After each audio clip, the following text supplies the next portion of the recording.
80s. The time of big hair, neon colors, boomboxes, and endless days spent soaking up the sun at the beach. But for one man, Stephen Callahan, the ocean was both his playground and soon-to-be prison.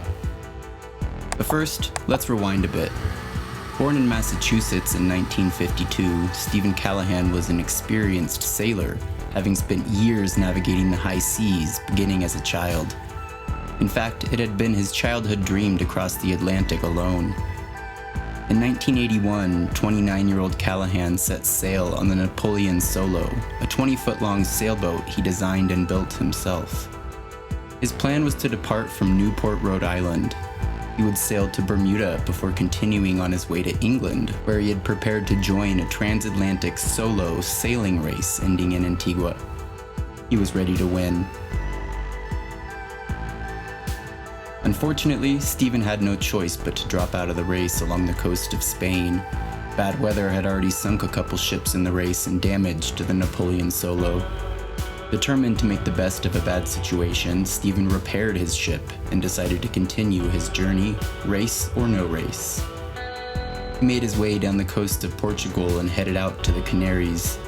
On January 29, 1982, Stephen and the Napoleon Solo departed from El Hierro with the goal of still reaching Antigua.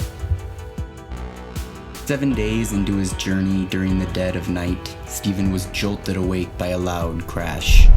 This wasn't good. Ice-cold water started pouring in. Momentarily frozen in the face of sure death, survival instincts took over. Stephen's years of experience kicked into gear. He started frantically gathering whatever supplies he could. He knew the Napoleon Solo was going down. With his 6-foot inflatable life raft up, he realized he could still get more supplies. Twice he returned to the sinking ship and dove underwater, each time retrieving more. By dawn, the Napoleon was gone, and Stephen Callahan was alone. His childhood dream had turned into a nightmare, but little did he know the worst was yet to come. Let's take stock. We have a piece of cushion, a sleeping bag, some food, navigation charts, a short spear gun, flares, a torch, 3 solar stills for producing drinking water, and a copy of Sea Survival. The start of a grueling 76-day ordeal at sea had begun. The food didn't last long. However, Stephen was resourceful. He had a spear gun, and the ocean had fish. It was slow at first, but over time, a small ecosystem formed around the life raft, providing a slightly more consistent source of food. He used the solar stills to collect drinking water. He attempted to use flares and his emergency radio, but it was to no avail. No one knew where he was. No one knew he was trapped. As the days wore on, so did the mental toll. Stephen began doubting everything. He began regretting all his mistakes and errors, everything he had failed at, questioning his very existence. His notepad gave him solace. He kept a detailed log of his activities. He formed a day-to-day routine aboard his new vessel. He exercised, navigated, fished, made repairs, and collected water. It wasn't luxury, but he was alive. By the night stars, he was able to calculate his approximate location. He used a 70-foot line attached to a small marker buoy to gauge his speed against the passing seaweed. Stephen used this invaluable information to calculate that it would take him about 2 months to reach the nearest land in the Caribbean.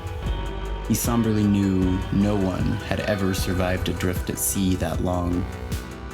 He was 30 years old and faced with his sure death, but he maintained his routine.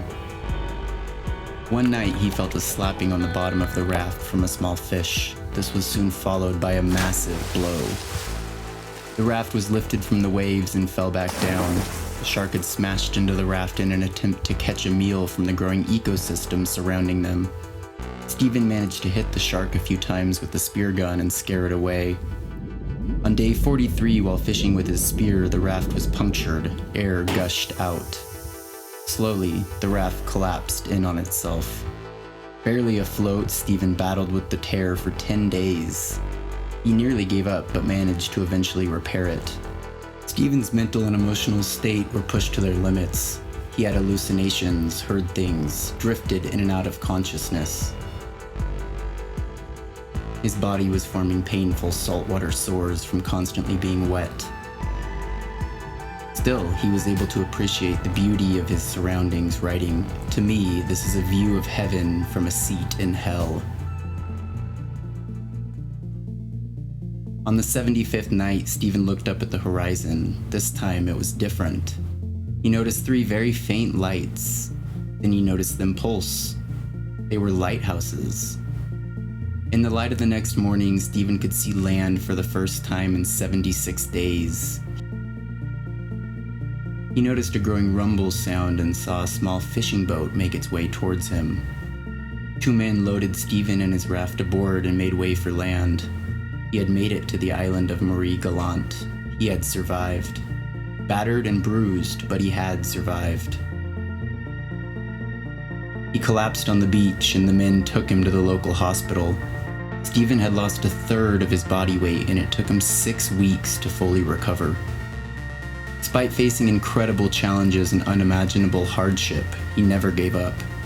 Through sheer force of will, he found a way to survive, relying on his own creativity, problem-solving skills, and mental fortitude.